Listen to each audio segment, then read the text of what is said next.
Hello friends, आज हम आपके साथ नए टॉपिक के साथ जुड़ने जा रहे हैं और वो टॉपिक है नए राजा और उनके राज्य, जिसका समय है 700 CE से लेकर के 1200 CE के बीच।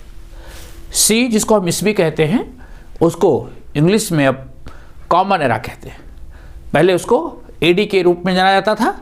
तो आज 700 ईस्वी से लेकर के 1200 ईस्वी, इन 500 वर्षों के बीच उत्तर भारत में कौन से शासक वंश थे और कौन से शासक वंश दक्षिण भारत में थे, उनके विषय में हम पढ़ेंगे।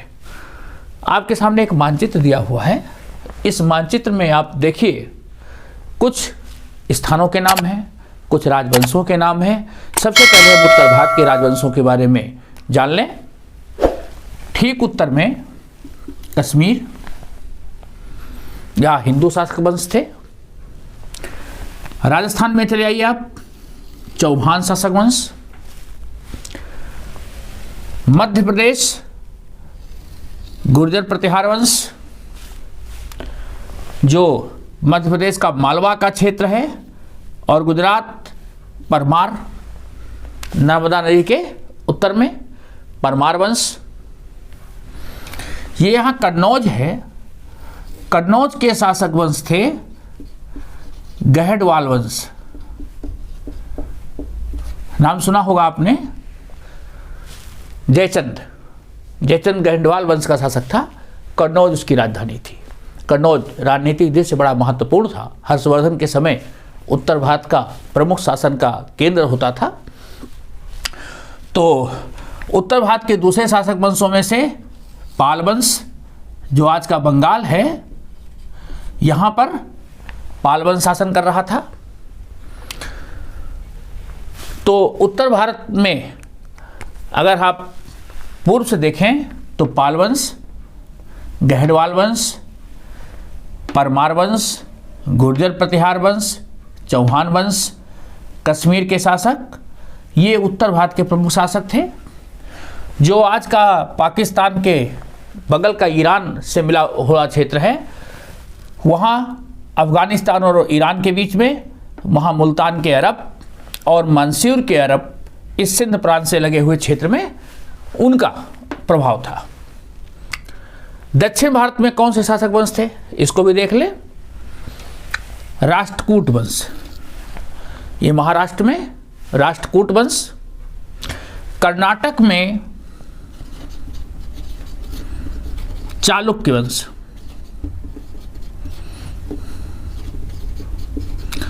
चालुक्य वंशों का राज दो भागों में विभाजित था। ये गोवा के पास बादामी के चालुक्य, और इधर पूर्व में उनको बेंगी के चालुक्य। वहाँ राजधानी बेंगी थी, यहाँ बादामी थी। जो आज का तमिलनाडु का इलाका है, आंध्र प्रदेश से लेकर के तमिलनाडु तक का ये जो क्षेत्र है, ये सब चोलों के नियंत्रण में था। तो दक्षिण भारत का एक प्रमुख शासक वंश चोल वंश। जो आज का केरल वाला इलाका है, यहाँ चेर वंश। सुदूर दक्षिण का तमिलनाडु पांड्य वंश। तो दक्षिण भारत में मुख्य रूप से कौन कौन से शासक वंश थे? सबसे दक्षिण से देखिए, पांड्य वंश, केरल में चेर वंश, तमिलनाडु और आंध्र प्रदेश में चोल वंश, कर्नाटक और आंध्र प्रदेश में बादामी के चालुक्य, बेंगी के चालुक्य। जो महाराष्ट्र का क्षेत्र है, यहाँ राष्ट्रकूट वंश। ये दक्षिण भारत के शासक वंश थे। अब आप उत्तर भारत और दक्षिण भारत के जो शासक वंश थे, उनसे परिचित हो गए हैं। ये 700 ईस्वी से लेकर के 1200 ईस्वी के बीच का जो इन शासकों का इतिहास है, इसको जानने के स्रोत क्या हैं? शासक कौन हुए और इसके स्रोत क्या है, कैसे हम जानते हैं?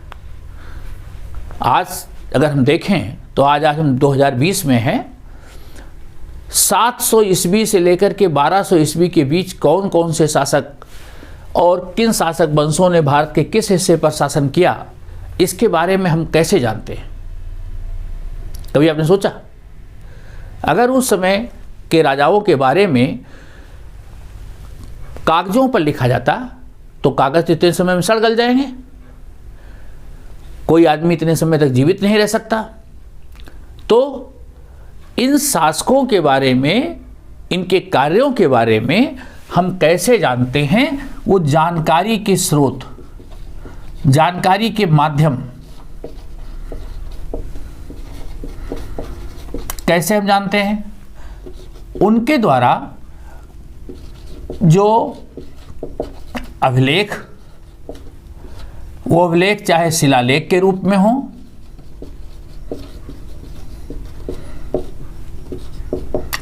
धातु पत्रों पर लिखे हुए हों, सिक्के हों,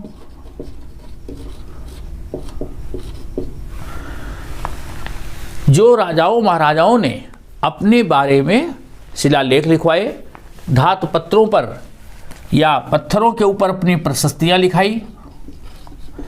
प्रशस्ति मीन्स राजाओं द्वारा अपने बारे में अपनी जो प्रशंसा, अपनी उपलब्धियों को लिखाया गया, उसको कहते हैं प्रशस्ति। तो राजाओं द्वारा जो प्रशस्तियां लिखाई गई, जो उनके समय के सिक्के हैं, मुद्राएं हैं, उनके समय के जो ऐसे कवि व लेखक हुए, उनकी पुस्तकें जो पांडुलिपियों के रूप में हाथ से लिखी गई, उस समय के लोगों की जो द्वारा पीढ़ी दर पीढ़ी चली आ रही जो कहानियां हैं, उनके बारे में जो दंत कथाएं हैं, उनके द्वारा बनवाई गई इमारतें हैं, मंदिरात,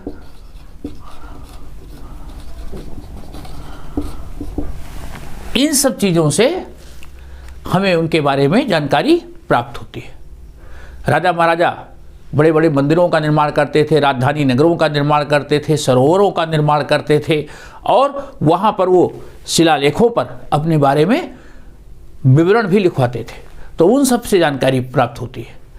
तो ये सब सारे जानकारी प्राप्त करने के स्रोत हैं। ऐसा भी हुआ कि इन राजाओं के समय यदि कोई विदेशी यात्री आया तो उन विदेशी यात्री के विवरणों,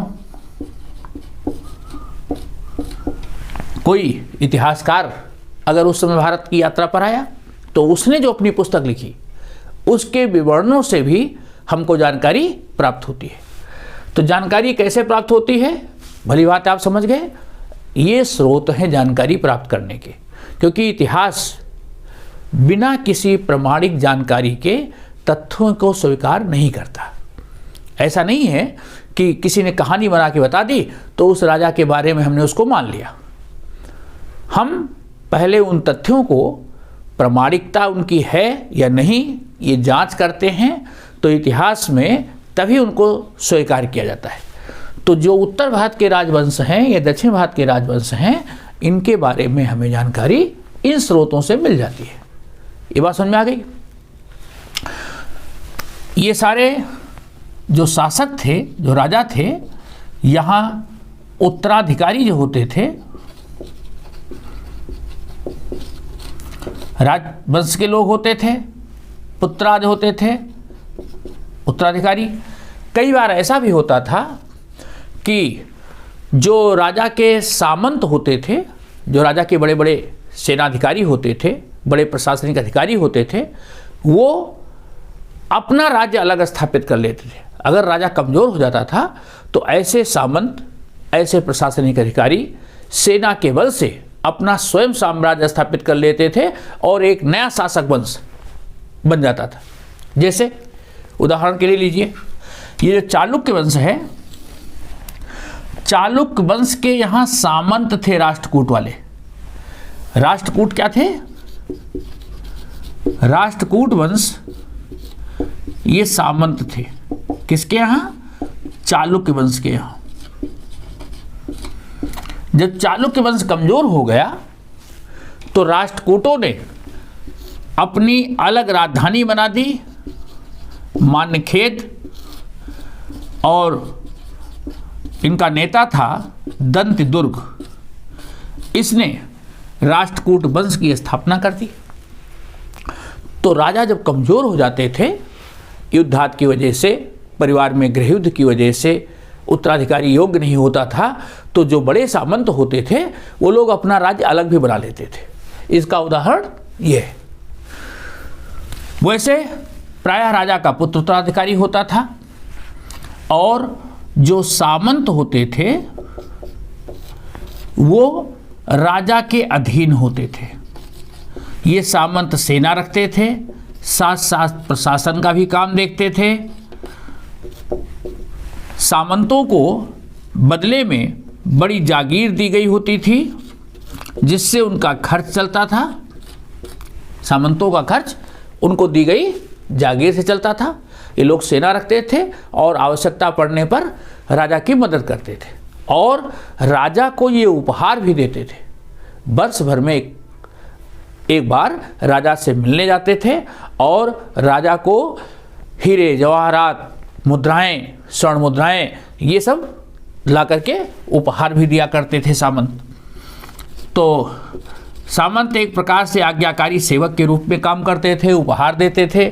लेकिन कई बार जो सामंत होते थे वो जब शक्तिशाली हो जाते थे तो महासामंत, महामंडलेश्वर जैसी बड़ी उपाधियां ले लेते थे, और राजा की शक्ति को चुनौती देने वाले हो जाते थे, और अगर उनको मौका मिला तो स्वतंत्र राज्य भी स्थापित कर लेते थे। सामंतों की जब शक्ति बढ़ जाती थी तो राजा महाराजा की तरह, जैसे राजा बड़ी बड़ी उपाधियां लेता था, राजाधिराज, महाराजाधिराज, त्रिभुवन चक्रवर्तीन, ऐसी उपाधियां राजा लेते थे। इसी प्रकार सामंत महासामंत की, महामंडलेश्वर की उपाधि लेते थे। राजा कौन उपाधि लेता था? राजा द्वारा कौन सी उपाधियां ली जाती थी? महाराजाधिराज,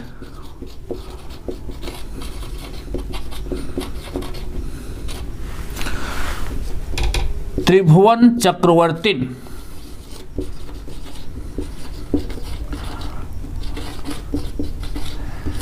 त्रिभुवन चक्रवर्तीन अर्थात ऐसा शासक जिसका तीनों भुवनों में राज्य स्थापित हो। मृतलोक, पाताल लोक, देवलोक, ये तीन लोक हैं, मतलब जिसका दिगंत तक, दूर दूर तक साम्राज्य फैला हो। ऐसे शासक त्रिभुवन चक्रवर्ती की उपाधि लेते थे। तो इसी की नकल सामंत आदि भी करने लगे। जो राजा होते थे उनकी जो प्रशासनिक व्यवस्था होती थी, राज्य का जो खर्च होता था वो कैसे चलता था? कर से। जो महासामंत उपहार देते थे, जो भू राजस्व होता था, इसके साथ साथ अन्य कर थे। राजा महाराजा विभिन्न प्रकार के कर वसूलते थे। जो लूट में माल मिलता था,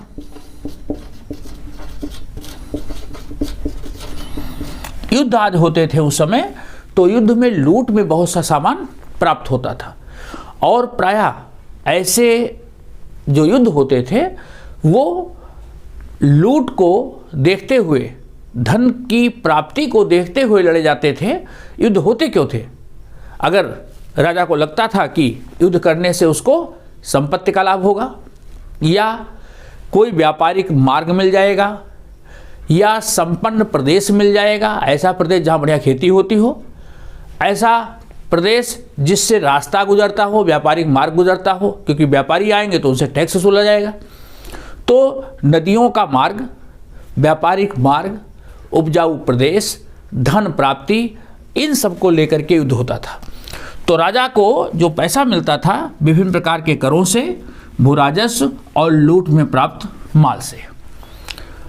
राजा इस सब पैसे का करता क्या था?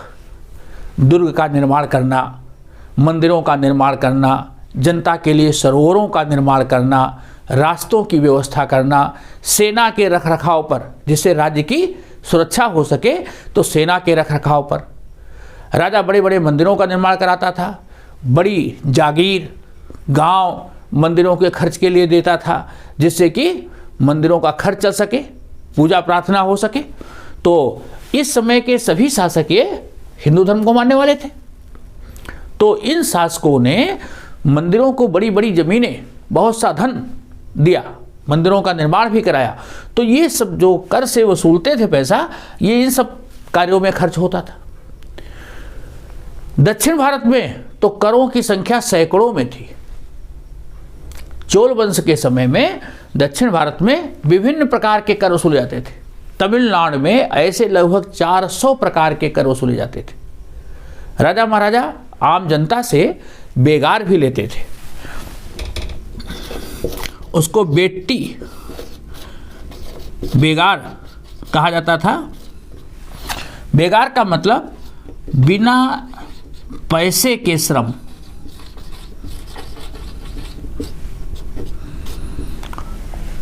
जनता से काम कराया जाता था, उनको खाने के लिए व्यवस्था की जाती थी, लेकिन पैसा नहीं दिया जाता था।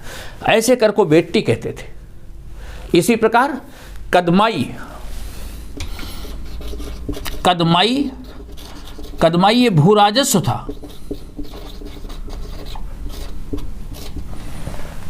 ओके, तो इस प्रकार राजा लोग विभिन्न प्रकार के कर वसूलते थे और उस पैसे से साम्राज्य की सारी व्यवस्था करते थे।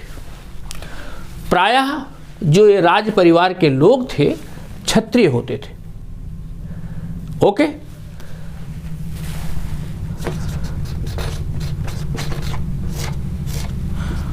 क्षत्रिय राजा होते थे।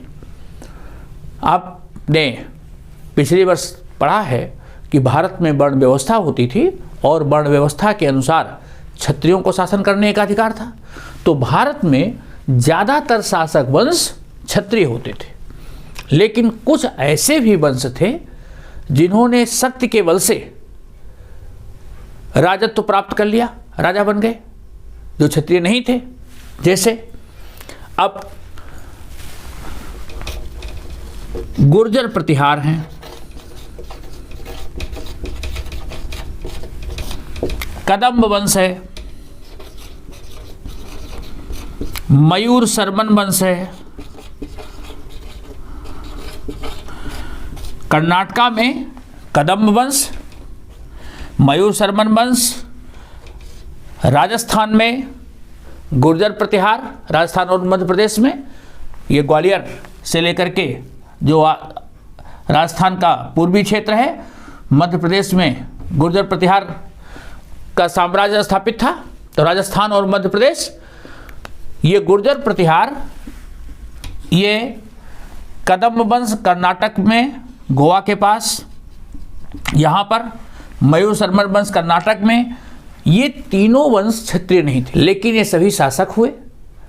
तो आवश्यक नहीं था कि केवल क्षत्रिय ही राजा हो सकता है।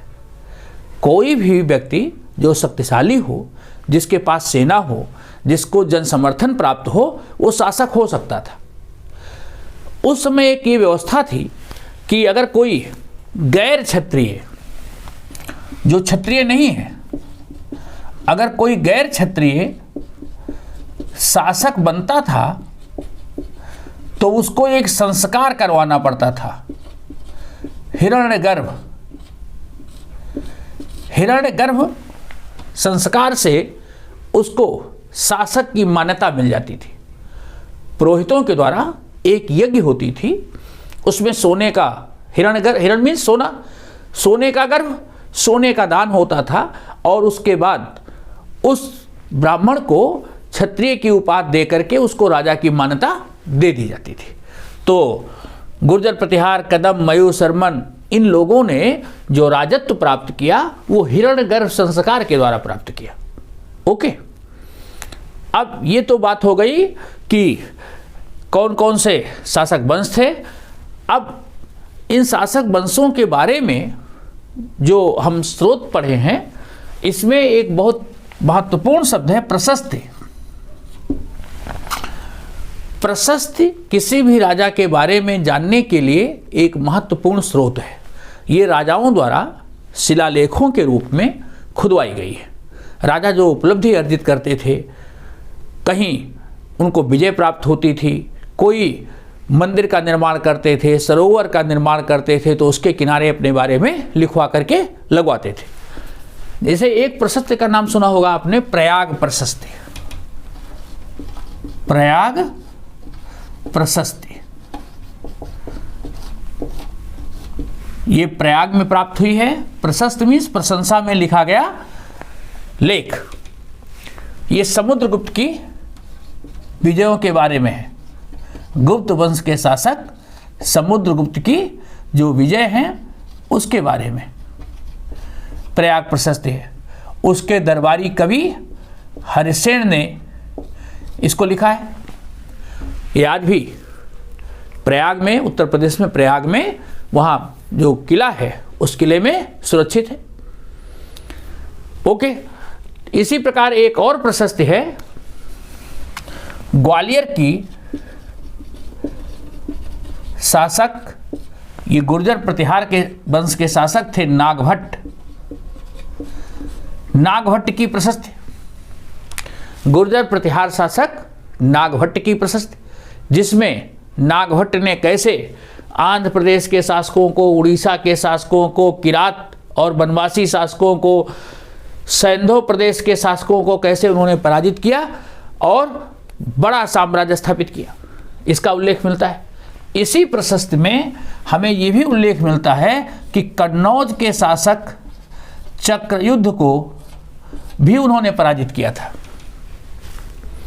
नागभट्ट के द्वारा चक्रयुद्ध को पराजित करना और कन्नौज पर अधिकार करने का वर्णन भी हमें जो ग्वालियर की प्रशस्ति है नागभट्ट की, उससे उल्लेख प्राप्त होता है। तो ये प्रशस्तियाँ इतिहास जानने के लिए एक महत्वपूर्ण स्रोत है। किंतु इन प्रशस्तियों को राजा लिखवाते थे, उनके दरबारी कवि और लेखक लिखते थे, तो इसमें राजा की प्रशंसा बढ़ा चढ़ा करके की जाती थी। ये ध्यान रहे कि प्रशस्तियों में जो लिखा जाता था वो राजा द्वारा लिखाया जाता था, इसलिए ये संभावना है कि इसमें राजा का वर्णन बढ़ा चढ़ा करके लिखा गया हो। ओके, क्योंकि लिखने वाले राजा के दरबार के लोग होते थे, राजा के पैसे पर पलने वाले लोग होते थे, इसलिए वो राजा की झूठी प्रशंसा भी लिखते थे। इसको ध्यान में रखना। बाद में जो दूसरे और शासक हुए, जिनके के बारे में हमें या तो विदेशी यात्रियों से प्राप्त होता है वर्णन, या जो कुछ और पुस्तकें हैं उन पुस्तकों से वर्णन प्राप्त होता है, तो ऐसी पुस्तकें और ऐसी जो साहित्यिक जो ग्रंथ हैं उनमें जो जानकारी मिलती है वो प्रशस्ति से थोड़ी भिन्न है। जैसे कश्मीर, कश्मीर हिंदू वंश शासन कर रहा था यहाँ पर, और 12वीं शताब्दी में यहाँ के शासक ललितादित्य के बारे में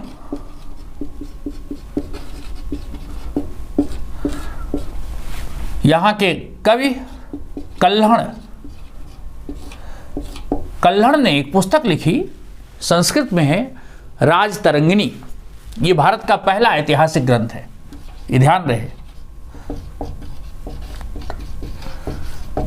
भारत का पहला ऐतिहासिक ग्रंथ, प्रथम ऐतिहासिक ग्रंथ।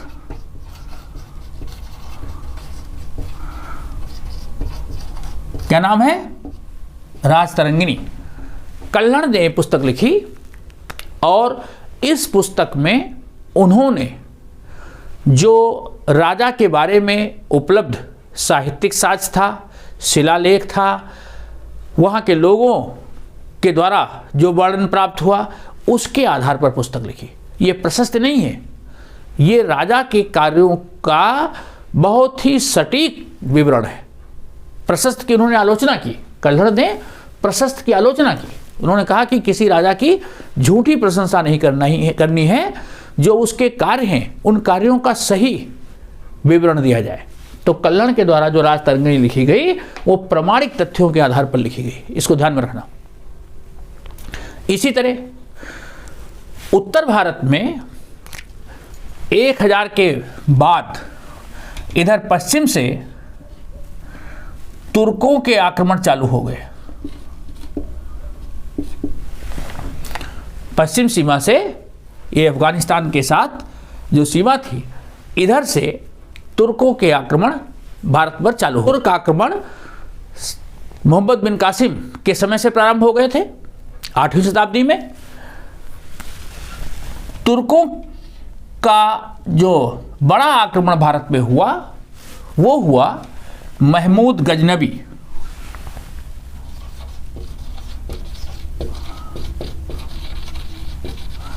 महमूद गजनबी जो गजनी से आया था, 997 से लेकर के 1030 तक उसका समय है। इसने भारत पर बार बार आक्रमण किया। 1001 से लेकर के 1025 के बीच 17 बार आक्रमण किया। इसने 1001 से लेकर के 1025 तक 17 बार आक्रमण किया और इसका उद्देश्य भारत से केवल धन प्राप्त करना था। ये इधर पश्चिम से आता और पंजाब, राजस्थान, गुजरात, उत्तर प्रदेश में मथुरा तक का पूरा इलाका इसने बार बार लूटा। और गुजरात में जो सोमनाथ का मंदिर है, यहाँ सोमनाथ के मंदिर पर इसने आक्रमण करके विपुल मात्रा में धन संपदा लूटा। इसके बाद दूसरे आक्रमणकारियों में मोहम्मद गौरी,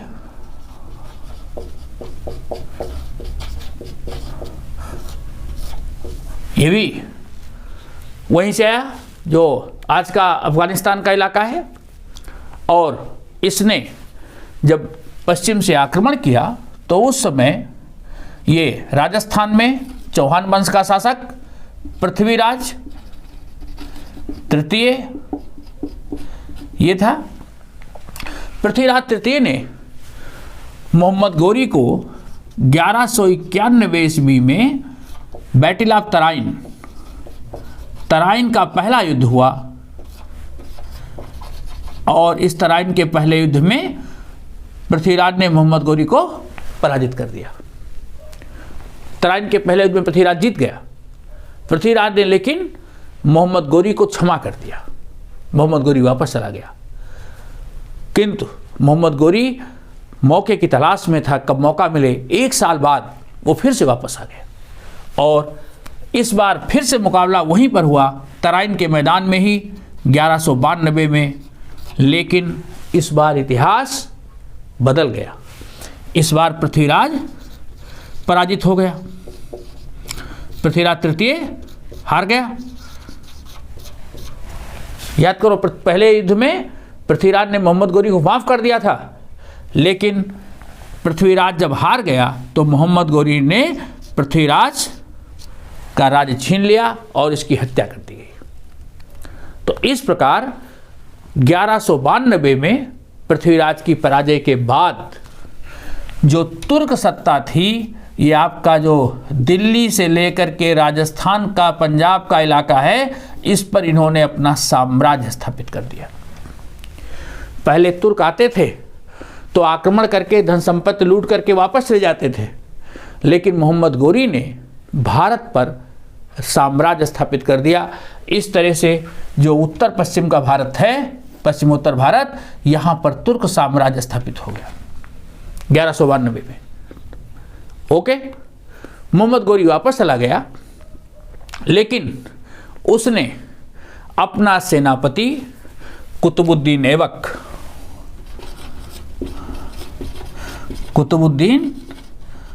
ऐबक को भारत का शासन चलाने का जिम्मा दे दिया। इसे हम बाद में पढ़ेंगे। तो उत्तर भारत में चौहान वंश जो था वो पराजित हो गया। अब देखिए, उत्तर भारत में एक शासक वंश और ये था, गहडवाल वंश। जो जब मोहम्मद गौरी ने आक्रमण किया पृथ्वीराज के ऊपर, तो गहडवाल वंश के शासक ने इन चौहानों की मदद नहीं की, वो तटस्थ बने रहे। लेकिन मोहम्मद गौरी ने 2 वर्ष बाद 1194 में गहडवालों को भी जीत लिया। 1194 में जयचंद मारा गया और ये कन्नौज भी तुर्कों के अधिकार में आ गया, जो उत्तर भारत का प्रमुख राजनीतिक केंद्र था। तो इस प्रकार कन्नौज भी इनके हाथ में चला गया, चौहान वंश समाप्त हो गया। कन्नौज के गहडवाल वंश के शासक, इनका सत्ता समाप्त हो गई। उत्तर भारत पे धीरे धीरे तुर्कों का प्रभाव बढ़ने लगा। आगे चल करके गुर्जर प्रतिहार वंश के शासक, परमार वंश के शासक, ये भी आक्रमण के शिकार हुए। यही नहीं, तुर्कों ने दूर पाल वंश तक, यहाँ बंगाल तक आक्रमण किया। ओके, और धीरे धीरे उत्तर भारत पर तुर्कों का अधिकार स्थापित हो गया। ओके, तो इस प्रकार उत्तर भारत जो हिंदू शासकों के अधीन था, वो 1200 के बाद तुर्क सत्ता के नियंत्रण में आ गया। अब हम दक्षिण भारत के शासक वंशों के बारे में पढ़ेंगे। आपको ये वीडियो कैसा लगा, आप अपनी प्रतिक्रिया टेलीग्राम चैनल पर मुझसे जुड़ करके दे सकते हैं। आप अपने मित्रों को भी वीडियो शेयर करें और चैनल को सब्सक्राइब भी करें।